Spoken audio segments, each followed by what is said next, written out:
Et c'est l'heure, je crois, d'écouter un Gémois à Saint-Gemme-sur-Loire, docteur Denis Leguet, qui va, voilà, et Madame Pontonnier, Anne-Laure, va prendre le relais en termes de présidence.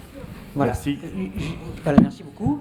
Juste un petit mot, donc on fera la pause après l'intervention du docteur Leguet.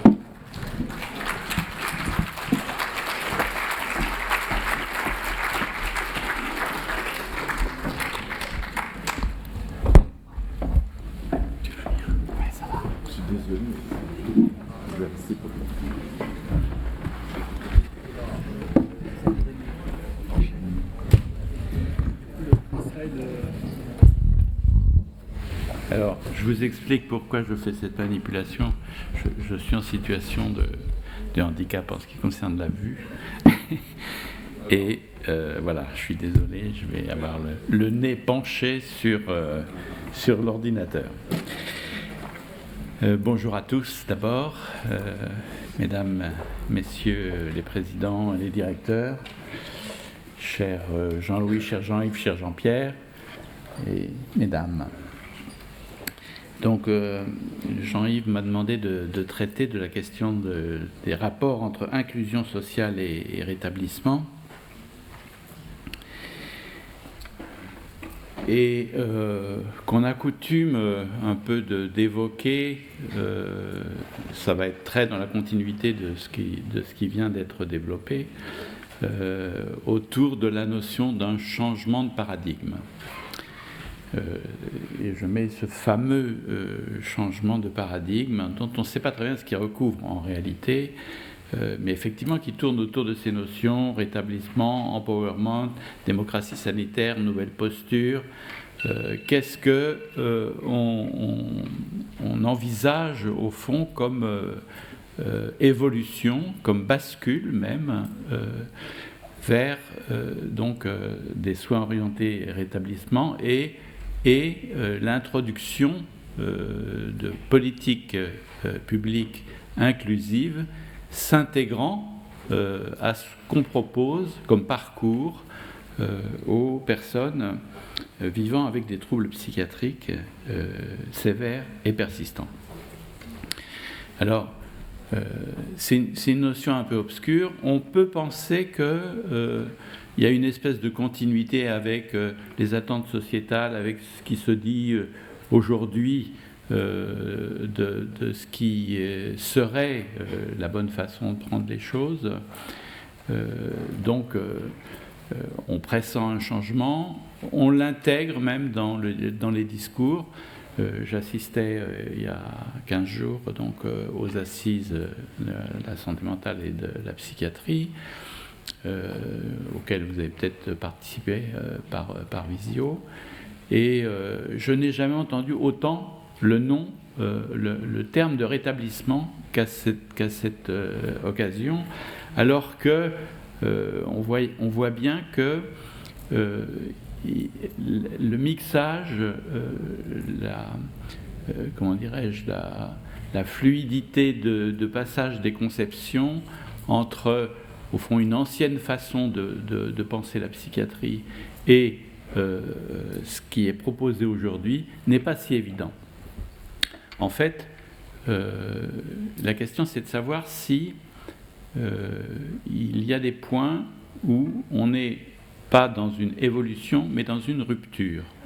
Et si c'est une rupture, ça veut dire que d'autres façons de faire vont remplacer les façons de faire anciennes. Et ça veut dire que peut-être nous, les soignants, mais aussi les partenaires, on va être confrontés à un contexte qui va être différent et qui va très certainement nous bousculer. Alors, voilà, cette diapositive juste pour introduire au fond cette question. Ce qui vient aussi percuter au fond notre façon de concevoir la psychiatrie et la prise en charge en santé mentale, c'est les données qui existent maintenant de l'impact des politiques inclusives. On parlera un tout petit peu de Working First, Housing First, et toutes ces politiques autour de l'accompagnement, mais alors l'accompagnement proposé par qui? Si on intègre l'accompagnement dans le parcours, qui fait l'accompagnement? Et quels sont les professionnels et au nom de quoi? Et on ne peut pas s'empêcher à ce moment-là de dire eh bien, s'il faut des accompagnants, quelle formation, quelle culture, quelle mission vont-ils avoir, quel rôle vont-ils avoir par rapport à ce qu'on imagine après la sortie? Doit-on, je pense que oui, promouvoir le terme de handicap psychique? Faut-il dès lors penser à la question de la compensation du handicap psychique? Et qu'est-ce qu'on met derrière cette notion de compensation, c'est-à-dire compensation de quoi? L'article, je pense que c'est le 12 de la loi de 2005, dit que toute personne qui est en situation de handicap a droit à compensation. Mais à compensation de quoi? Jusqu'à présent, ce qui était autorisé par les MDPH, c'était la compensation des impossibilités, des difficultés au niveau des actes essentiels de la vie, mais de la vie la plus matérielle possible, c'est-à-dire se déplacer, manger, se laver, dormir, etc. Et tout ce qui était de l'ordre du lien social, de la participation sociale, était exclu de la notion de compensation. Or, c'est absolument essentiel, tout le monde le sait. Tout le monde l'éprouve. Donc voilà, c'était un petit peu ma façon d'introduire, puisque beaucoup de choses de mon diaporama à préparer ont aussi été excellemment dites par mes prédécesseurs. Donc ce nouveau paradigme de prise en charge dont je parlais, voilà, il va induire un autre rapport soignant-usager, il va définir de nouveaux objectifs à la prise en charge, il va ménager une autre place pour les usagers dans la problématique de l'évolution des pratiques et du système de soins, c'est-à-dire que les usagers, ils vont avoir aussi à un niveau individuel, bien sûr, on vient d'en parler, mais collectif, une mission au fond de représentation, de dialogue démocratique pour faire évoluer les buts, les objectifs, donc les moyens, donc les modalités du soin. Et puis, bien sûr, un autre rapport de l'usager à sa pathologie, avec tout ce qui est la question de la psychoéducation, etc. Dans le cadre de la démocratie sanitaire, ça vient d'être traité. Alors, il y a deux concepts vraiment auxquels on se réfère beaucoup aujourd'hui, justement, pas toujours avec le même degré d'appropriation, et de toute façon l'appropriation, même si elle était totale, elle resterait problématique, parce qu'on est sur des dimensions un peu en tension.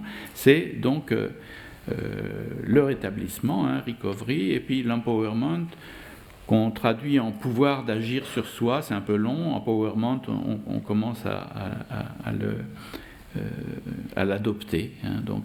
Et qu'est-ce que ces deux notions changent? Eh bien, je le disais à l'instant, nouvelle priorité pour la prise en charge, c'est quoi? Eh bien, c'est est-ce que aller mieux, bien sûr, on est d'accord, par rapport à une situation de crise, et puis après, c'est-à-dire à partir de quel moment la question de l'emprise du système de soins sur la vie des personnes ne va pas venir à contrario de la dynamique thérapeutique et du rétablissement. Donc, on va mettre en avant plutôt la réalisation personnelle plutôt que la guérison, et on va pas simplement s'attacher à la mesure de la diminution de la symptomatologie. Et donc, qu'est-ce que ça change? Ça change de développer de nouvelles pratiques, et des pratiques orientées rétablissement. C'est un peu comme ça maintenant, quelles sont les pratiques orientées rétablissement. Alors, c'est quoi les pratiques orientées rétablissement? C'est sans doute donc développer une offre de programmes complémentaires, mais aussi changer les pratiques existantes. Adopter une nouvelle posture. Et puis, savoir que finalement, ce qu'on va essayer d'établir, c'est quelque chose qui sera beaucoup plus transversal, un espace pour le patient lui-même et son entourage, un espace de liberté, un espace de conquête, un espace de dialogue, un espace de vie, d'action, et aussi un espace d'expression. Donc je vais passer sur cette diapo rapidement. Vous voyez, j'ai mis en rouge ce qui paraît important, c'est la définition classique du rétablissement selon William Anthony du centre de réhabilitation de Boston. Donc pour William Anthony, c'est un processus personnel, changement d'attitude, de valeur, de sentiment, d'objectif, de compétence.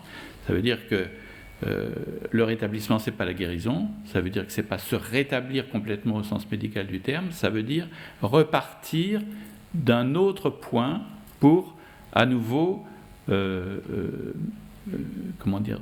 développer, adopter une dynamique personnelle qui va s'ancrer se socler en quelque sorte sur le projet de vie. Projet de vie qui soit une vie satisfaisante, une vie emplie d'espoir. Le rétablissement implique la création d'une nouvelle signification et d'un nouveau but dans la vie de l'individu. Vous voyez, c'est pas simplement on efface l'aigu de la symptomatologie et puis la personne va mieux, on considère que notre mission est arrêtée et au revoir monsieur. Je dis ça parce que je suis parasité par une affiche d'un ancien congrès de Réhab, où je ne sais pas si vous vous souvenez de cette affiche peut-être, où on voit au milieu d'un grand poster un désert, un grand désert, et au milieu du grand désert il y a une toute petite oasis, et dans la toute petite oasis il y a un docteur et un patient. Le docteur est dans l'oasis et le patient est à l'extérieur, et on voit le docteur qui dit « bon courage ». Voilà.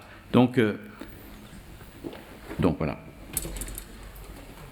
Il y a une autre définition un petit peu plus incarnée qui est proposée par Patricia Digan, qui est une psychosociologue vivant avec des troubles schizophréniques et qui a décrit très précisément le processus de rétablissement et qui dit ça signifie que je sais que j'ai certaines limitations, mais plutôt que de laisser ces limitations être des motifs de désespoir, une raison de laisser tomber, j'ai appris en sachant qu'en sachant ce que je ne peux pas faire, je m'ouvre aussi aux possibilités liées à toutes les choses que je peux faire.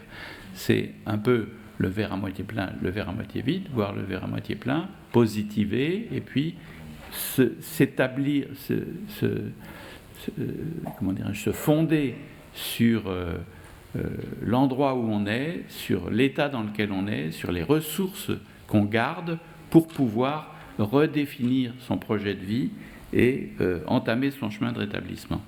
Et d'ailleurs, ce qui est un peu proposé au fond comme traduction de cet état d'esprit aujourd'hui, c'est que des personnes puissent dire non pas je suis rétabli, mais je suis en rétablissement, je suis en cours de rétablissement, qui est effectivement beaucoup plus, on va dire, beaucoup plus exact, beaucoup plus loyal aussi, mais en même temps qui illustre cette dimension qui est une dimension d'espoir. Dans les registres, au fond, alors, quand on creuse la notion de rétablissement, on s'aperçoit qu'il y a évidemment des déterminants à ce rétablissement. Ça vient pas comme ça tout d'un coup, comme une illumination et au hasard. C'est quelque chose qui peut être soit favorisé, soit au contraire entravé. Et donc il est utile qu'on connaisse ces déterminants du rétablissement pour pouvoir aider la personne à développer cette notion. Il y a des déterminants internes, donc comme le sentiment d'efficacité personnelle, comme les facultés métacognitives et la constitution narrative d'un soi. Je vais y revenir. Sur la question des facultés métacognitives, ça veut dire que quelque part, il faut qu'il y ait aussi une possibilité cognitive pour la personne de se rendre compte de là où elle en est et de voir à partir de quoi elle pourra entamer ce chemin de rétablissement. Et puis, donc, l'engagement dans le rétablissement, c'est un engagement du sujet. On ne prescrit pas le rétablissement. C'est pas les soignants qui vont faire le rétablissement. Donc, ça suppose un autre langage qui va illustrer le fait que c'est, au fond, une dynamique qui va partir de la personne elle-même. Mais ça suppose aussi des capacités, je reviens sur les capacités cognitives, ça suppose d'avoir des capacités d'une fonction cognitive qu'on appelle la volition, c'est-à-dire la capacité à vouloir. Et si on n'a pas cette fonction-là, ça va être un petit peu délicat, et la question du rétablissement, elle va se poser un peu autrement.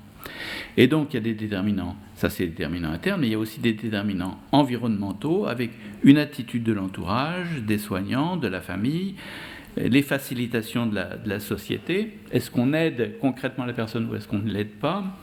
Est-ce qu'on se rend compte du contexte? Je pense à mon petit bonhomme dans son désert. Est-ce qu'on va, au fond, l'accompagner, l'aider, déminer les obstacles, et puis parer au moment de découragement, repartir, etc., ou pas?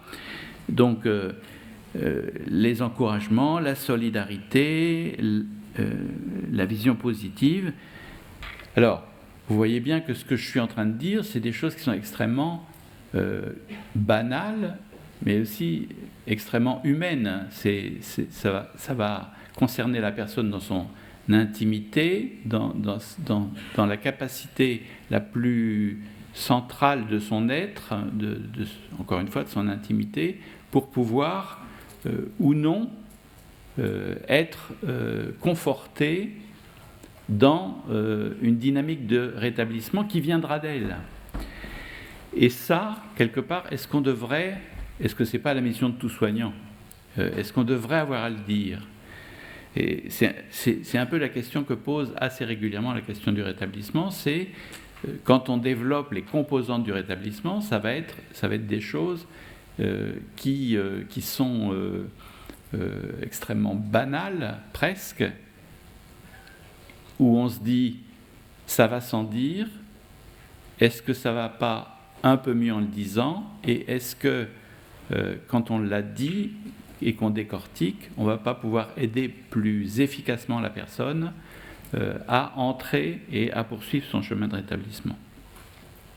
Et donc dans les registres du rétablissement, voilà, c'est chez tous ceux qui écrivent sur le rétablissement, il y a une dimension qui est celle de l'espoir, croire que le rétablissement est possible, considérer sa situation comme un point de départ et un point d'appui, hein, c'est ce que je vous disais, se fonder sur lui pour l'action, le rétablissement comme perspective de la motivation liée au sentiment d'efficacité personnelle.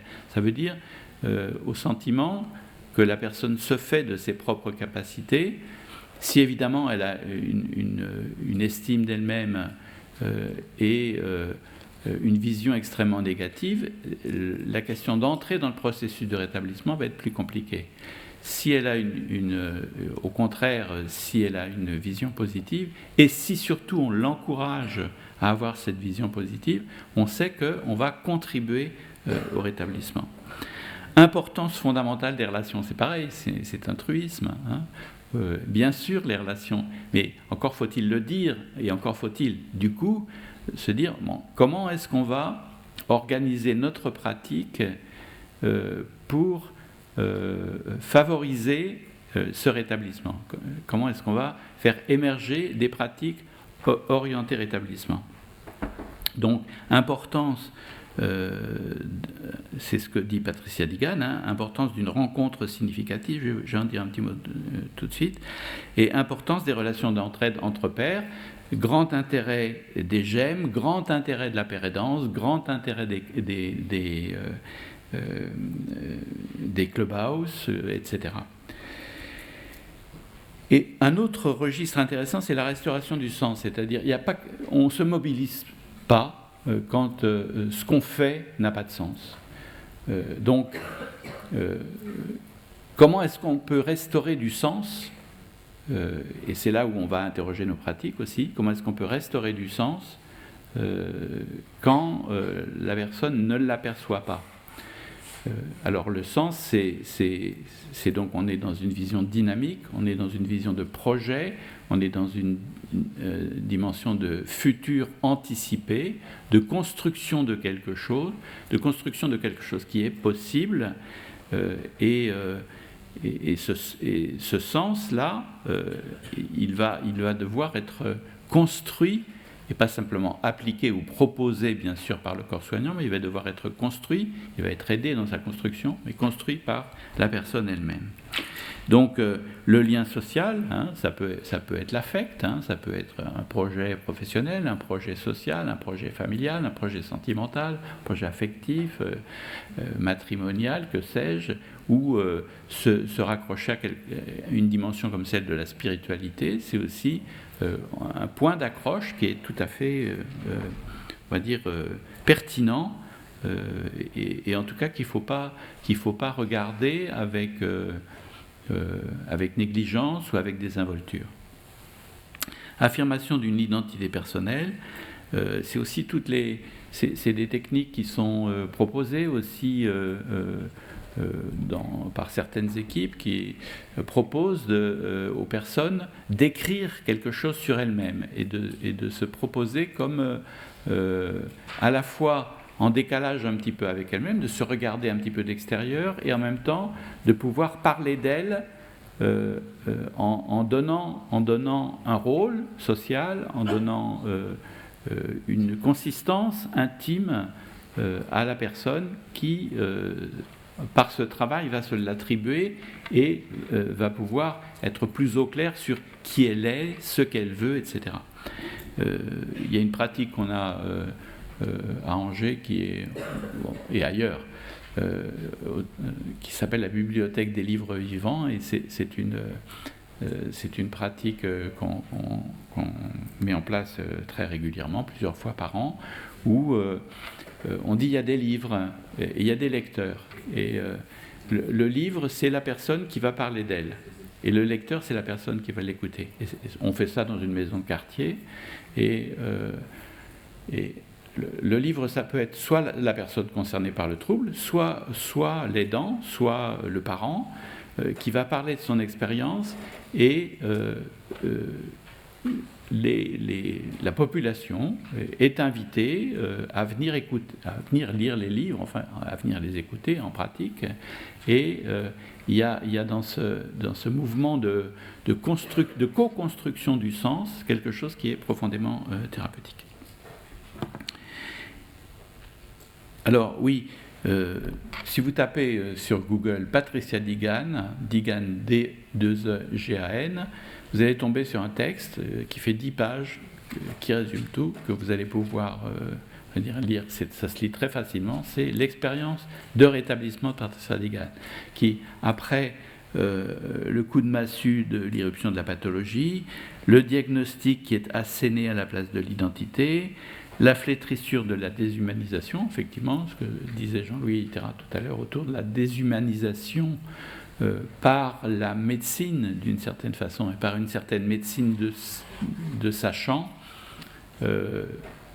Alors, c'est là où on est sur la question de est-ce qu'on est dans la prolongation de ce qui se passe en ce moment dans nos pratiques, ou est-ce qu'on est dans la bascule vers quelque chose? Est-ce qu'on est dans une médecine fondée sur les preuves et sur les faits, ou est-ce qu'on est dans une médecine fondée sur les valeurs? Il y a des écrits maintenant, il y a un livre de Fulford qui développe ça, et si est-ce qu'à un moment donné, on ne sera pas en compétition entre une médecine fondée sur les valeurs et une médecine fondée sur les preuves? Et que vaut la preuve? Que vaut la preuve qu'on va invoquer? Et comment ce qui peut être la conviction du soignant sur ce qui est bon pour la personne va-t-il pouvoir s'accommoder de la conception de la personne sur ce qui est bon pour elle? C'est une question. Alors, donc, la flétrissure de la déshumanisation, le sentiment de mort avant la mort, le diagnostic est prononcé comme un pronostic fataliste et péjoratif, évidemment, la révolte, l'indignation, Ça, c'est quand, effectivement, à un certain moment, la personne va se révolter, va dire non, je ne suis pas dans cette description. On parle de moi, mais ce n'est pas de moi qu'on parle. Voilà. D'où l'intérêt de la dimension du sens. Et puis, la lente émergence d'un projet de survie, la détermination de son rôle social, de sa mission, du sens de sa vie, de son nouveau rôle social. Hein. Le besoin de tolérance de l'entourage, et puis ce petit point sur lequel je voulais attirer votre attention, qui est la rencontre de la bonne personne. Pratiquement toutes les personnes qui sont en rétablissement disent je vois très bien quand et avec qui j'ai pu reprendre confiance en moi-même. J'ai pu croire que je pouvais aller mieux parce que j'ai vu, lu, entendu dans le regard de cette personne, la bonne rencontre, que c'était possible pour moi et qu'elle croyait en moi. Donc, et puis, un lendemain viendra, le combat contre la honte intériorisée, etc., etc. Voilà, donc, ce que je vous disais, un retour des valeurs affirmées d'ordre philosophique dans la technicité médicale. Il y a une technicité médicale qu'il faut absolument sauvegarder, il y a une recherche qu'il faut absolument développer, etc., pour trouver des datas, pour trouver des faits qui vont approcher des preuves et sur lesquels la science du thérapeute va s'ancrer, enfin va se développer. Mais en même temps, il va y avoir aussi le dialogue avec la personne qui va faire valoir peut-être d'autres buts et d'autres buts concurrents et peut-être d'autres buts opposés. Et à ce moment-là, qu'est-ce qui se passe? C'est là où on revient à la notion de démocratie. Donc, les pratiques orientées rétablissement, c'est pas seulement de mettre en œuvre des programmes de réhabilitation psychosociale, et Dieu sait si ces programmes de réhabilitation psychosociale ne sont pas assez développés, devraient être présentes dans tous les territoires, et qu'il faut, parce que ce sont des outils, ce sont des armes pour les personnes en situation de rétablissement. Et donc, on ne peut pas d'un côté appliquer les programmes et ne pas se soucier du reste. Il y a les programmes et puis il y a le projet.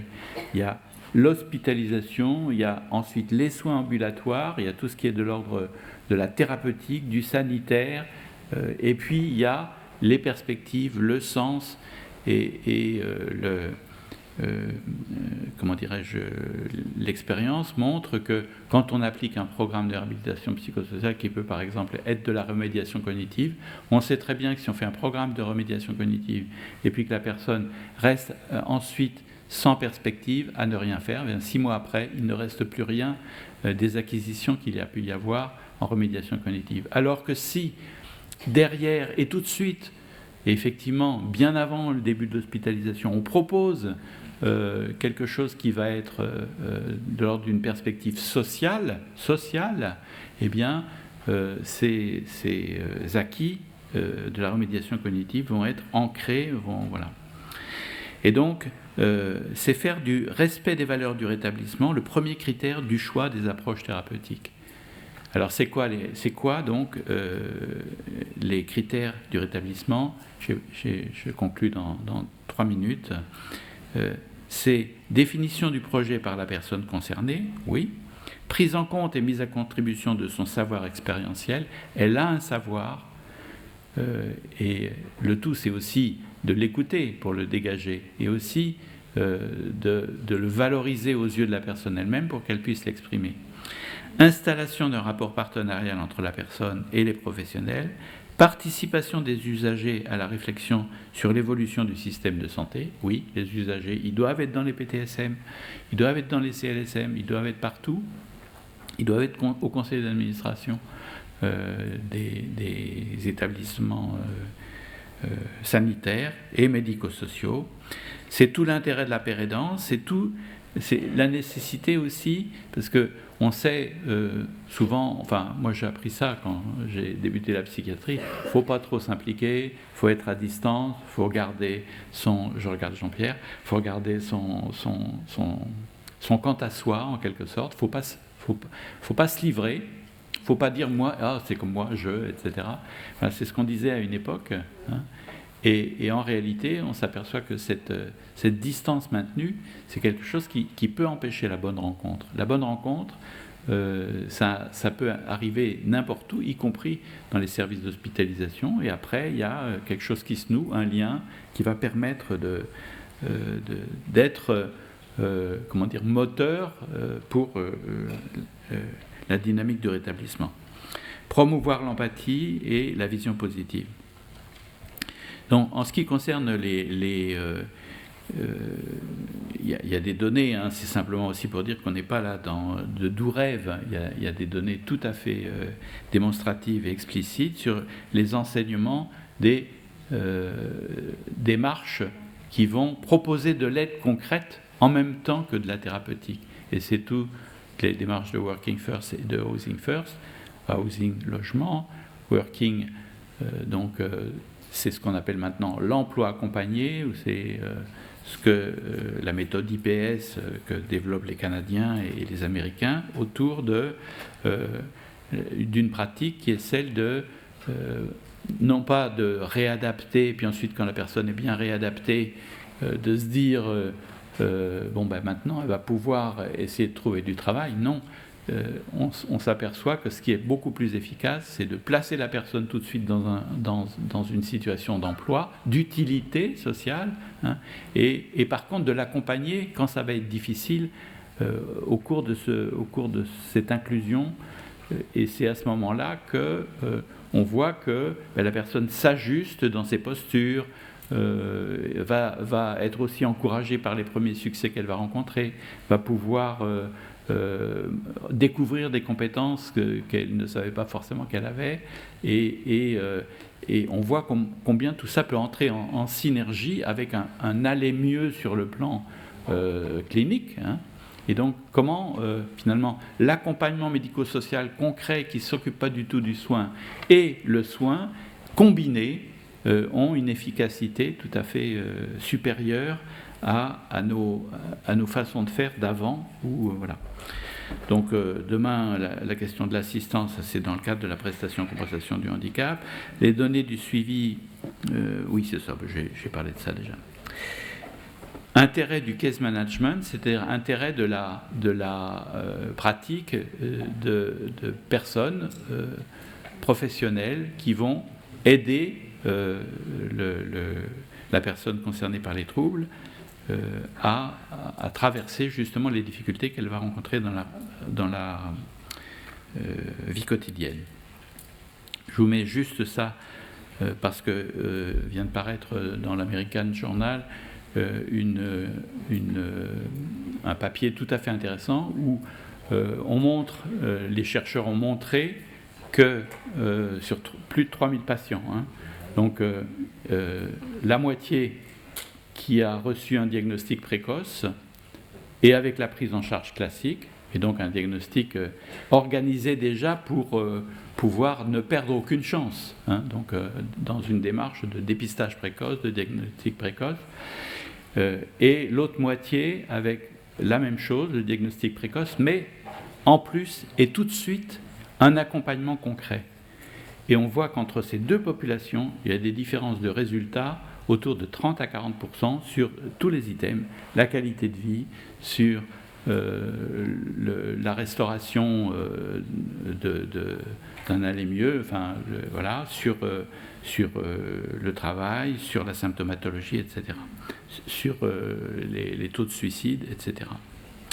Voilà, en conclusion, donc, on a besoin d'une politique de santé mentale aujourd'hui ouverte, innovante, qui affirme des objectifs, et ces objectifs, ils sont, de mon point de vue, ceux que je suis un peu en train de vous dessiner, les changements qui sont à opérer, les moyens qui sont envisagés, avec ce mixage le plus rapidement possible des interventions qui ont des interventions sanitaires, du soin, le care et le cure, hein, donc, et le prendre soin qui va être l'accompagnement, et besoin d'une articulation étroite, fonctionnelle, concrète entre les interventions soignantes et les actions d'accompagnement. C'est ça que je vous disais. Et mon slogan du jour, c'est « Il faut penser la psychiatrie autrement ». Voilà.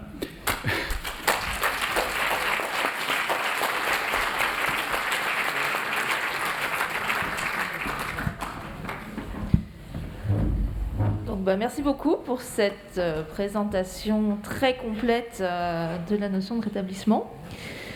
Je ne sais pas s'il y a des questions dans la salle. On va faire un petit commentaire déjà. Effectivement, je pense que cette notion de rétablissement, elle est essentielle. Et effectivement, on ne parle pas de retour à l'état antérieur, mais c'est trouver un nouvel équilibre, finalement, pour avoir une vie satisfaisante malgré les difficultés de la maladie. Et elle vient effectivement heurter certaines pratiques un petit peu antérieures par la pluridisciplinarité, notamment. Moi, je me souviens que je suis donc coordinatrice d'une équipe mobile psychiatrie précarité.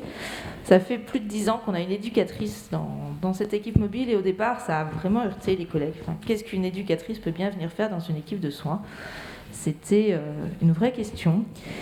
Mais on a persévéré, on en a 2 maintenant des éducatrices, dont une qui est dans la salle, là aujourd'hui.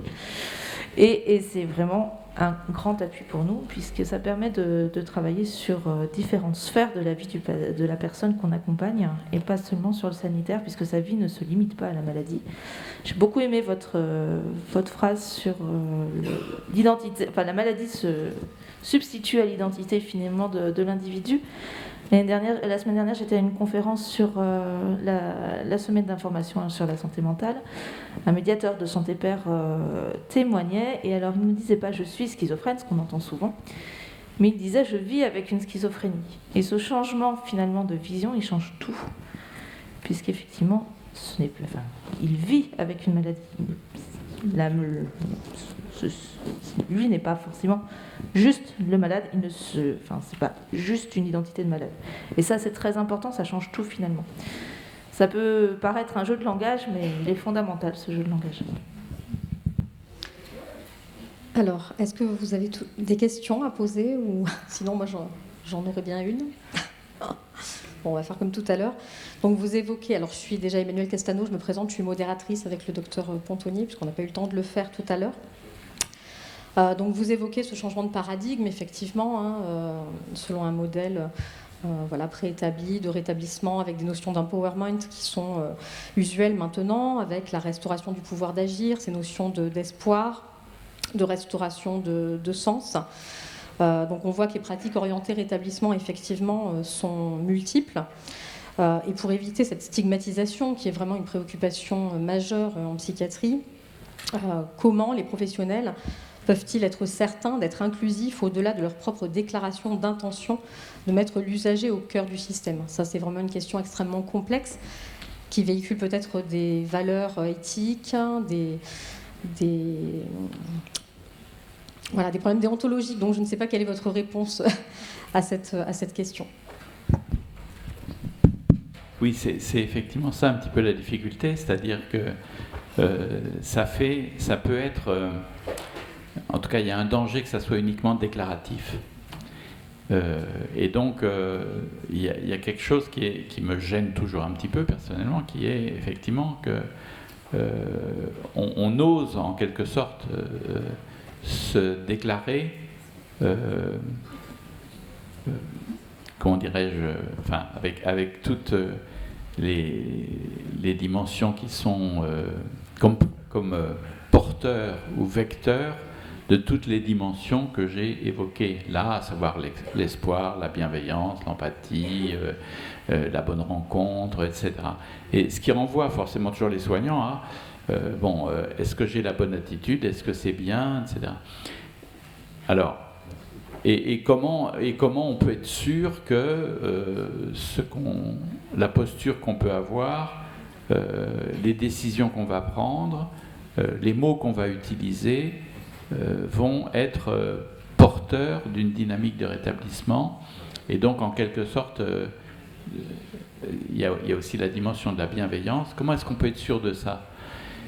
Et est-ce qu'il faut être sûr de ça? En fait, ce sont des questions et je n'ai pas de réponse, clairement, sauf que quand tout à l'heure vous faisiez allusion à la question de je suis schizophrène ou je vis avec des troubles schizophréniques ou je vis avec des troubles schizophréniques et je suis en rétablissement, par exemple. On se dit, finalement, ces mots-là, même si ce sont des slogans, en quelque sorte, ce sont des mots qui sont des propositions de penser ça, des vecteurs pour la personne, des vecteurs d'une autre pensée sur elle-même. Je pense que de trouver les bons mots, d'utiliser, alors évidemment il ne faut pas que ça soit non plus complètement flétri, il ne faut pas que ça soit complètement vide de sens, mais avoir les bons mots à disposition de son vocabulaire, je pense que ça peut aider. Merci. Est-ce que d'autres personnes ont une question? Julien là-haut. Julien.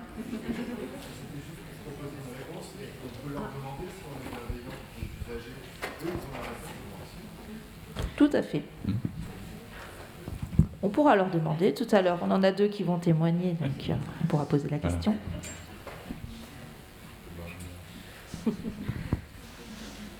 D'autres interventions?